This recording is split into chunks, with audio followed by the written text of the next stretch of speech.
अस्सलाम वालेकुम। आज तुहानू दाल भरे करेले बनाने मैं दसनी है। हल्दी एक चम्मच, कुटी मिर्च एक चम्मच, नमक हसबे जायका, सुरख मिर्च भी अद्धी चम्मच, क्योंकि नाल कुटी मिर्च भी पै जानी। अद्धा किलो करेले ने, इन्हां नूं मैं छिल के धो के ते रख दिता है। अद्धा किलो दाल है, लेकिन तुसी एक पाव दाल भी इस्तेमाल कर सकते हो। ਇਹ ਵੀ मैं धो के जिन्ना पानी इच रखना है इन्ना पानी रखना है। एक टमाटर ये दाल च पैना है, एक टमाटर, एक प्याज, लसन अदरक का पेस्ट। ए मैं हुण पा देन लगी हाँ सारे तुहाडे सामने मसाले है। बिस्मिल्लाह।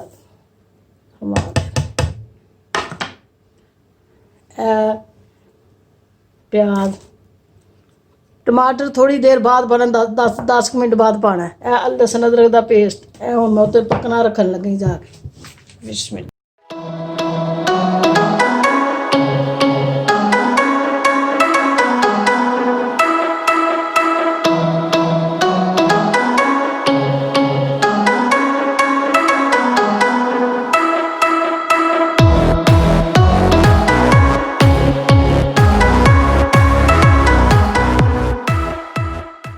मिक्सचर तैयार हो गया दाल का, तो हुण तुहानूं मैं ना भर के दसनी आ। बिस्मिल्लाह।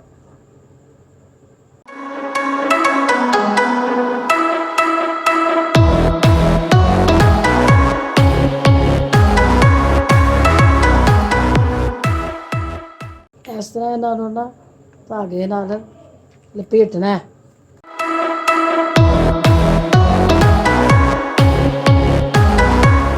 गिरा ला देनी है। यह दाल दे करेले भर के ऊपर मैं धागा लपेट के गिरा ला दिते है। हुण मैं इन्हों फ्राई करन लगी। आओ तुहानूं मैं फ्राई करने दसां।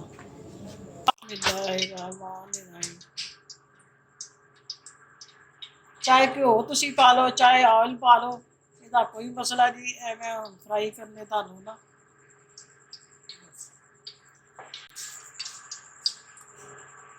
बिस्मिल्लाहिर्रहमानिर्रहीम। मैं ना करेले फ्राई करने वास्ते पान लगी हूँ।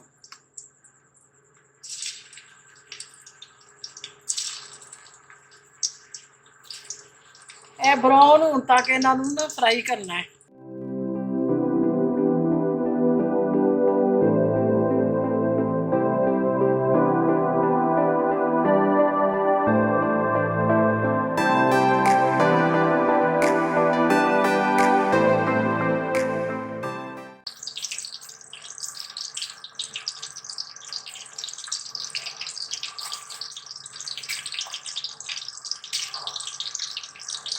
ਇਹ देखो ब्राउन होने शुरू हो गए ने। हुण इन्हां नूं मैं ना दाल विच पाउण लगी है।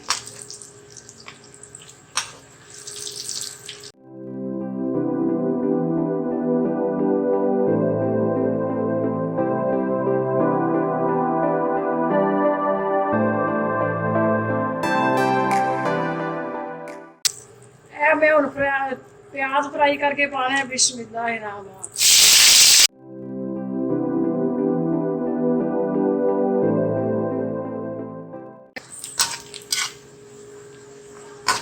प्याज हल्के जे ब्राउन हो गए ने, ते हुण मैं इहदे च टमाटर पाने ने।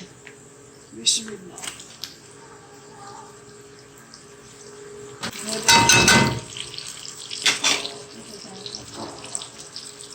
बिस्मिल्लाहिर्रहमानिर्रहीम। अनारदाना मैं पान लगी हूँ। फिर एक टेबल स्पून इनू मैं पहलों ना मतलब कुटिया कुंडी डंडे दे विच ना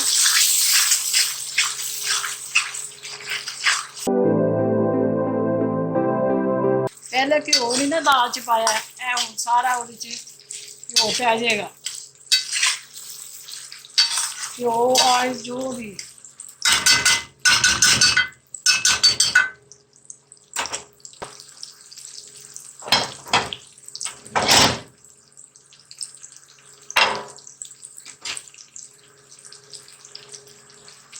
मैं सारा पाना।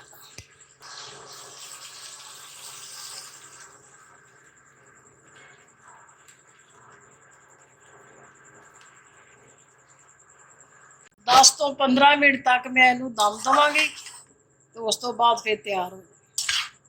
हल्की आंच ते 10 तो 15 मिनट।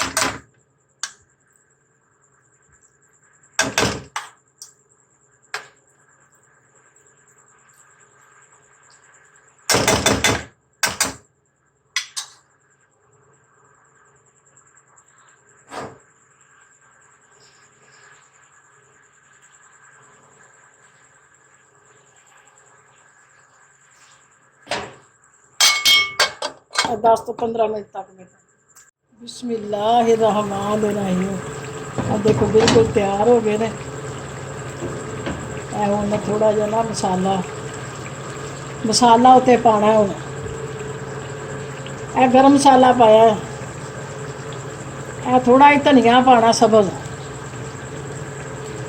चने की दाल दे भरे करेले मैं बनाए ने, ये तुसी आप भी ट्राई करना, अपने अजीज़ां नूं भी कराना, मेरे चैनल नूं सबसक्राइब करना, लाइक करना, अपना बहुत सारा ख्याल रखना। अल्लाह हाफिज़।